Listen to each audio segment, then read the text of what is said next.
തന്നെ ഈ വെടിനിർത്തൽ കരാർ, നേരത്തെയും വെടിനിർത്തൽ കരാറൊക്കെ മുന്നോട്ട് വന്നിട്ടുണ്ടായിരുന്നല്ലോ. അപ്പോൾ ആ സമയത്തും നമ്മൾ കണ്ടതാണ് ഇസ്രായേൽ മന്ത്രിസഭയ്ക്കകത്ത് തന്നെ വിരുദ്ധമായ നിലപാട് ഉരുത്തിരിയുന്ന കാഴ്ചകൾ നമ്മൾ കണ്ടു. പ്രധാനമായും പറയുകയാണെങ്കിൽ സ്മോട്രിച്ചും അതുപോലെ തന്നെ ബെൻഗവറുമാണ് ഇതിനെ എതിർത്തുകൊണ്ട് മുന്നോട്ട് വന്നത്.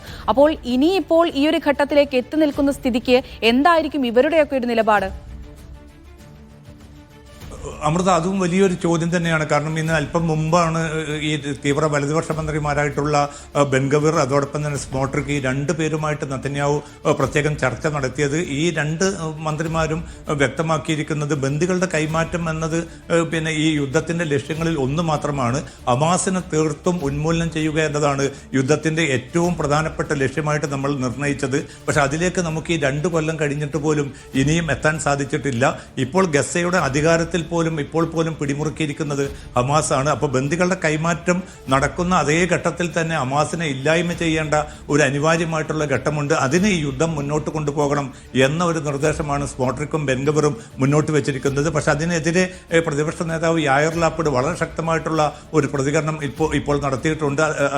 യായർ ലാപ്പിഡ് വ്യക്തമാക്കുന്ന ഒരു കാര്യം എന്നത് ഈ ബന്ദികളുടെ കൈമാറ്റത്തിന് അവർ തിരിച്ചെത്തുന്ന ഒരു അനുകൂലമായിട്ടുള്ള സാഹചര്യം രൂപപ്പെട്ടപ്പോൾ അതിനെ അട്ടിമറിക്കാനുള്ള വളരെ ആസൂത്രിതമായിട്ടുള്ള ഒരു നീക്കമാണിപ്പോൾ സ്മോട്രിക്കും അതോടൊപ്പം തന്നെ ബെൻഗവറും നെതന്യാഹുവുമായി ചേർന്ന് നടത്തുന്നത്. അവരെ സംബന്ധിച്ചിടത്തോളം അധികാരം മാത്രമാണ് നെതന്യാഹുവിനും ബെൻഗവറിനും സ്മോട്രിക്കിനും താല്പര്യം. അതിന് ഇസ്രായേൽ പൊതുസമൂഹം നിന്നുകൊടുക്കാൻ പാടില്ല എന്ന് വ്യക്തമാക്കിക്കൊണ്ട് ഇപ്പോൾ ജെറൂസലമിലും തെല്ലവീവിലും ഒക്കെ 10,000-ങ്ങളാണ് ഈ രാത്രിയിലും റാലി തുടർന്നുകൊണ്ടിരിക്കുന്നത്.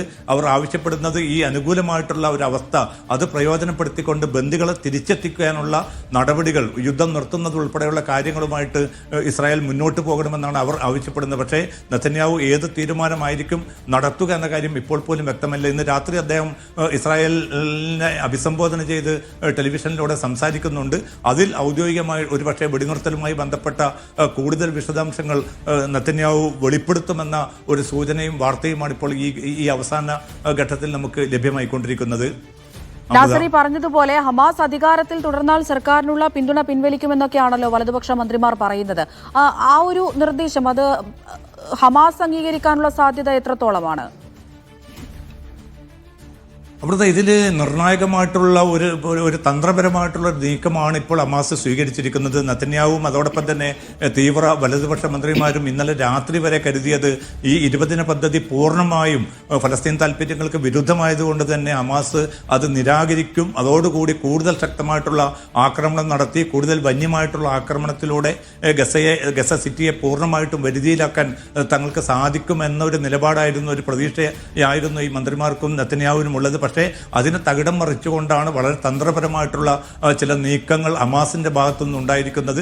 അതിലവർ പ്രധാനമായും വ്യക്തമാക്കിയിരിക്കുന്നത് സാഹചര്യങ്ങൾ അനുകൂലമാവുകയാണെങ്കിൽ ബന്ദി കൈമാറ്റത്തിന് തങ്ങൾ ഒരുക്കമാണ്. മറ്റു കാര്യങ്ങളൊക്കെ തുറന്ന ചർച്ചകളിലൂടെ അനുകൂലമായ ഒരു തീരുമാനത്തിലേക്ക് നമുക്ക് എത്താൻ സാധിക്കുമെന്ന് പറഞ്ഞതോടുകൂടി കൂടുതൽ പ്രതിരോധത്തിലായത് നെതന്യാഹുവും അതോടൊപ്പം തന്നെ ഈ തീവ്ര വലതുപക്ഷ മന്ത്രിമാരും ഈവൻ ട്രംപ് കൂടിയാണ്.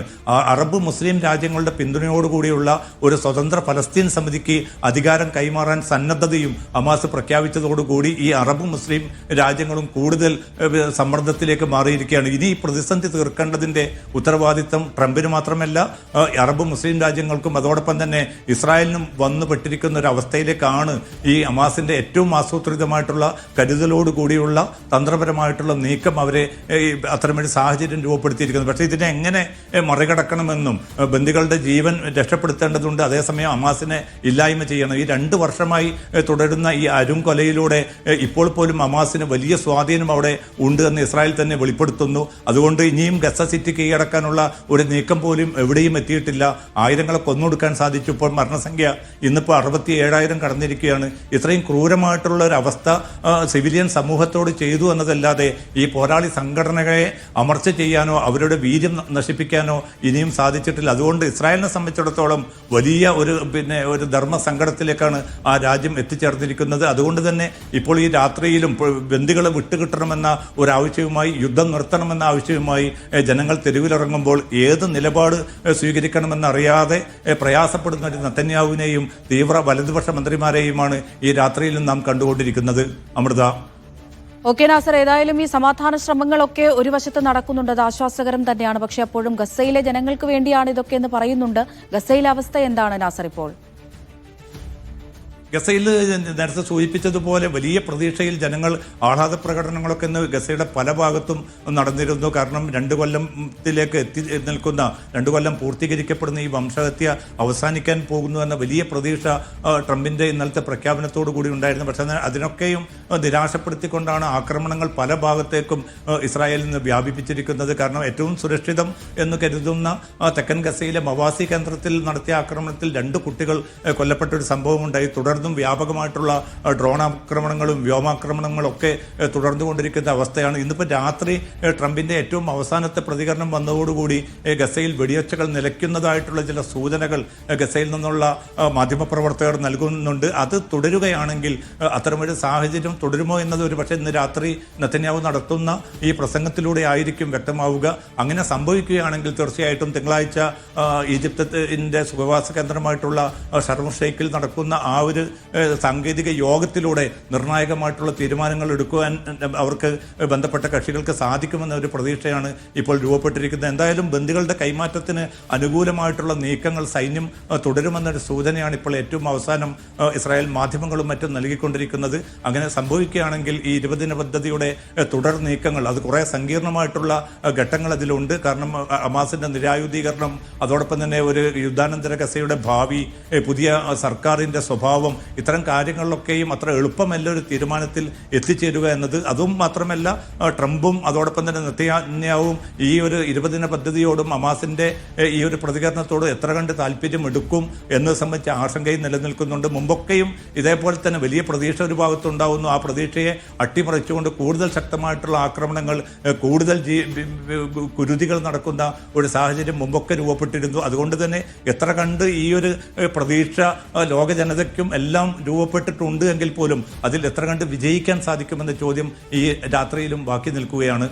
നാസർ, ഒരു കാര്യം കൂടി ചോദിക്കട്ടെ. അറിയേണ്ടത് ഫ്രീഡം ഫ്ലോട്ടിലെ കുറിച്ച് തന്നെയാണ്. അതിലുണ്ടായിരുന്ന ആക്ടിവിസ്റ്റുകളെയൊക്കെ ഇസ്രായേൽ കരുതൽ തടങ്കലിലാക്കുകയായിരുന്നല്ലോ. ഇവരെ സംബന്ധിച്ച് എന്താണ് ഇസ്രായേലിന്റെ നിലപാട്? ഇവരെ സ്വന്തം നാടുകളിലേക്ക് വിട്ടയച്ചു തുടങ്ങിയോ?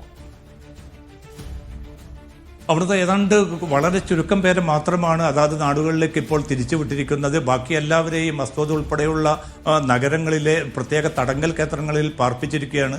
അതുമാത്രമല്ല ഗ്രേറ്റർ തുംബർഗ് ഉൾപ്പെടെയുള്ള അന്താരാഷ്ട്ര പ്രശസ്തരായിട്ടുള്ള ആക്ടിവിസ്റ്റുകൾക്കെതിരെ വലിയ തോതിലുള്ള അപഹാസ്യമായിട്ടുള്ള നടപടികൾ ഇസ്രായേലിന്റെ ഭാഗത്തു നിന്നുണ്ടായി. ഇസ്രായേലിന്റെ പതാകയിൽ ചുംബിക്കാൻ അവരോട് ആവശ്യപ്പെട്ടു. ഇസ്രായേലിന് അനുകൂലമായിട്ടുള്ള മുദ്രാവാക്യങ്ങൾ വിളിക്കാൻ ആക്ടിവിസ്റ്റുകളോട് ആവശ്യപ്പെട്ടു. ഇന്നലെ തീവ്ര വലതുപക്ഷ മന്ത്രി ബെൻഗവിർ ഇവരെ പാർപ്പിച്ചിരിക്കുന്ന തടങ്കൽ കേന്ദ്രം സന്ദർശിക്കുകയും അവരെ പരിഹസിച്ചുകൊണ്ടുള്ള, അവരെ അധിക്ഷേപിച്ചുകൊണ്ട് അവർ തീവ്രവാദികളാണെന്നും ഹമാസിന് വേണ്ടിയാണ് അവർ ഗ്ലോബൽ സുമുദ് ഫ്ലോട്ടില സംഘടിപ്പിച്ചതെന്ന് പിന്നെ അധിക്ഷേപിക്കുന്ന കുറേ പരാമർശങ്ങൾ മന്ത്രി നടത്തി. ഇതിനൊക്കെ എതിരെ അന്തർദേശീയ തലത്തിൽ പ്രത്യേകിച്ച് യൂറോപ്യൻ രാജ്യങ്ങൾക്കിടയിൽ വലിയ പ്രതിഷേധം രൂപപ്പെട്ടിട്ടുണ്ട്. കാരണം ഒരു പിന്നെ കുരുതി നേരിടുന്ന ഒരു ജനതയെ സംരക്ഷിക്കാനും അവർക്ക് സാധ്യമായിട്ടുള്ള പിന്തുണ നൽകാനുള്ള ഒരു അന്താരാഷ്ട്ര മര്യാദയുടെ ഭാഗമായി നിരായുധരായിട്ട് പുറപ്പെട്ട ഈ സംഘാംഗങ്ങളോട് ഈ വിധത്തിലുള്ള ഒരു സമീപനം സ്വീകരിച്ചത് ഒരു നിലക്കും തങ്ങൾ അംഗീകരിക്കാനാവില്ല എന്നാണ് സ്പെയിൻ ഉൾപ്പെടെയുള്ള, പോർച്ചുഗീസ് ഉൾപ്പെടെയുള്ള വിവിധ രാജ്യങ്ങൾ ആവശ്യപ്പെട്ടിരിക്കുന്നത്. അതുകൊണ്ട് തന്നെ ഈ ആളുകളെ എത്രയും പെട്ടെന്ന് തിരിച്ചയക്കാനും അവരോട് മാന്യമായിട്ട് പെരുമാറാനുമുള്ള നിർദ്ദേശങ്ങളാണ് വിവിധ യൂറോപ്യൻ രാജ്യങ്ങൾ ഇപ്പോൾ ഇസ്രായേലിനോട് ആവശ്യപ്പെട്ടിരിക്കുന്നത്. അമൃത. ശരി, MC നാസറാണ് വിശദമായ വിവരങ്ങൾ നൽകിയത്.